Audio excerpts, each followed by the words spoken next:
Dictation start होगी 5 second बाद।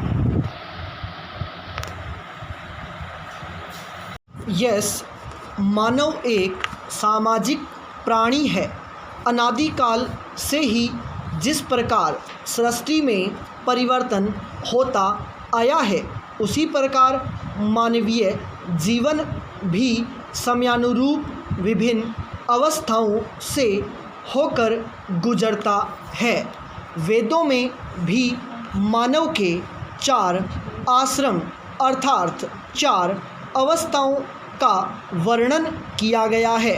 इसी चक्र में एक अवस्था है किशोर अवस्था। मनोवैज्ञानिकों ने इस काल को ही मानव जीवन का सबसे कठिनतम काल कहा है, क्योंकि यह काल कल्पनाओं का तथा नए जीवन में प्रवेश का काल माना जाता है। यही समय है जब बालक नियंत्रण मुक्त जीवन जीने की लालसा रखता है। इसी दौर में कभी कभी परिस्थितियों के अनुरूप अज्ञानवश वह कुछ अपराध भी कर बैठता है। ऐसे ही तत्कालीन अविकसित सोच के बालक को सही मार्ग पर लाने हेतु कुछ नियम बनाए गए हैं तथा साथ ही अपराध की रोकथाम हेतु दंड का प्रावधान भी किया गया है।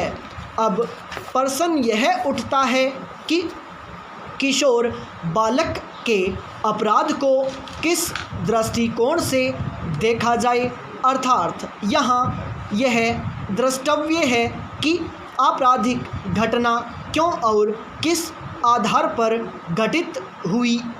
यद्यपि सामुदायिक परिस्थितियाँ, टूटते परिवार के सदस्यों की नैतिकता, दोषपूर्ण वातावरण एवं दोषपूर्ण पुलिस न्यायालय आदि भी कहीं कहीं किशोर अपराधियों की संख्या बढ़ाने के लिए जिम्मेदार हैं। यह एक ज्वलंत समस्या है। इसके निदान हेतु जो नियम व कानून बनाए गए हैं, इन्हीं को जुवेनाइल एक्ट की संज्ञा दी गई है। समय के अनुसार इसके नियमों में बदलाव भी होता रहा है। जुवेनाइल शब्द वास्तविक रूप से लैटिन शब्द जुवेसिस द्वारा विकसित है, जिसका शाब्दिक अर्थ है युवा। इस प्रकार जुवेनाइल से तात्पर्य उस किशोर अथवा बालक से है जिसने अभी 18 वर्ष की आयु पूर्ण नहीं की है। अंतर्राष्ट्रीय कानून के तहत भी 18 वर्ष से कम आयु वर्ग के इंसान को बालक माना गया है तथा संयुक्त राष्ट्र संघ के अनुरूप ही इस परिभाषा व अर्थ को संपूर्ण संसार ने आत्मसात कर लिया है। विश्वविख्यात बाल मनोवैज्ञानिक होराल्ड सी हल्बर्ट कहते हैं, बालक को प्रेम अत्यंत आवश्यक है, प्रमुखतः उस अवस्था में जब वह इसका हकदार नहीं होता। उनके अनुसार एक बालक जन्म के समय मासूम होता है। वह अपने वातावरण के आधार पर ही सही या गलत मार्ग का चयन करता है। अतः उसकी इस अबोधता को समझते हुए उसके द्वारा किए गए अपराध को क्षम्य मानते हुए उसके उपचार की आवश्यकता है। इन्हीं सब बातों को ध्यान में रखते हुए जुवेनाइल एक्ट की आवश्यकता महसूस की गई पाई पैराचेंज।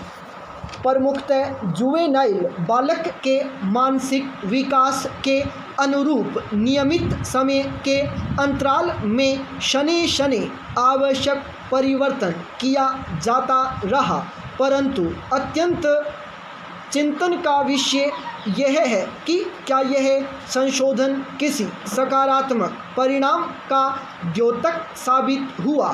कुछ मनोवैज्ञानिक एवं सामाजिक संगठन उस प्राचीन विचारधारा एवं मनोवृत्ति के आधार पर ही लचीले कानून एवं नियमों का गठन करते आए हैं। परिवर्तन संसार का नियम है, परंतु वर्तमान कुछ समय में बालकों के मानसिक विकास में अभूतपूर्व वृद्धि हुई है, जिसके फलस्वरूप बालकों का बौद्धिक विकास न्यून आयु में भी तीव्र गति से होने लगा है। मनोवैज्ञानिक एवं बुद्धिजीवी वर्ग भी स्वीकार कर रहा है कि वर्तमान युवा वर्ग अल्प आयु में ही परिपक्व सोच के स्वामी बनते जा रहे हैं।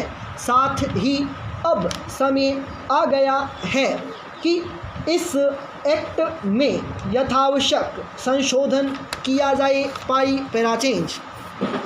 बाल अपराध पूर्व में भी होते आए हैं, परंतु वह सामान्य अपराध हेतु सामान्य दंड का प्रावधान है, जिसमें जुवेनाइल अपराधी को बाल सुधार गृह में सुधारने तथा 3 वर्ष की अधिकतम सजा का प्रावधान है। परंतु सहसा दिसंबर 2012 के निर्भया हत्याकांड की क्रूरतम घटना ने पूरे हिंदुस्तान को झकझोर कर रख दिया। इस सामूहिक शारीरिक शोषण तथा नृशंसतापूर्ण हत्या ने इसे जघन्य अपराध की पृष्ठभूमि में रखते हुए इसे क्रूरतम अपराध माना, जिसमें सभी दोषियों को मृत्युदंड दिया गया। परंतु एक 16-17 वर्षीय अपराधी जिसने इस घटना में अत्यंत निर्दयता की, उसे मात्र 3 वर्ष की सजा दी गई। तब यह प्रश्न जोर शोर से उठा कि क्या वर्तमान एक्ट में संशोधन का अब अनुकूल समय है।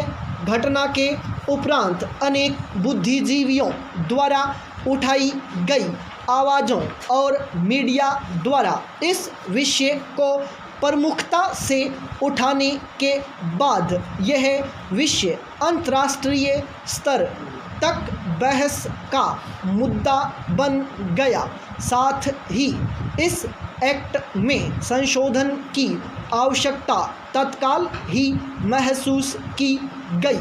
यह प्रश्न उठा कि क्या इतने घृणितम अपराध को अंजाम देने वाले अपराधी को केवल किशोर होने का लाभ मिल जाएगा। क्या इससे उसका गुनाह कम हो जाएगा। भारत सरकार के इस लचीले कानून का लाभ तो अब आतंकवादी संगठन भी उठाने लगे हैं। भारतीय सीमा पर अनेक ऐसे आतंकवादी संगठन हैं जो भारत के खिलाफ 15-17 वर्ष के बालकों को आतंकवादी गतिविधियों में शामिल कर रहे हैं, क्योंकि वह भली भांति परिचित हैं कि कितने ही घृणित अपराध के बावजूद यहाँ जुवेनाइल अपराधी को 3 वर्ष से ज़्यादा का दंड नहीं दिया जा सकता। वर्तमान युग वैज्ञानिक युग है। वर्तमान परिदृश्य में बालकों का बौद्धिक विकास शीघ्र गति से हो रहा है। तब ही इस नृशंस घटना के उपरांत इस एक्ट में परिवर्तन की आवश्यकता महसूस की गई। Justice J.S. वर्मा की अध्यक्षता में एक कमेटी का गठन किया गया। तब महिला एवं बाल विकास मंत्रालय ने यह सुझाव दिया कि हत्या व यौनाचार जैसे जघन्य अपराधों के अनुरूप अपराधी की आयु सीमा 16 वर्ष की जाए तथा सख्त सजा का प्रावधान किया जाए। भारतीय आचार संहिता के तहत जे आयोग इस पर निरीक्षण करेगा, जिसका प्रमुख कार्य होगा कि यह अपराध क्यों तथा किन परिस्थितियों में हुआ। फिर भी यदि अपराध जघन्य श्रेणी में आता है तो 7 वर्ष की सजा का प्रावधान करना होगा। इस प्रकार के अपराधों की इतिश्री ने इस एक्ट में संशोधन को आवश्यक माना तथा इसमें व्यापक परिवर्तन की रूपरेखा तैयार की गई। स्टॉप।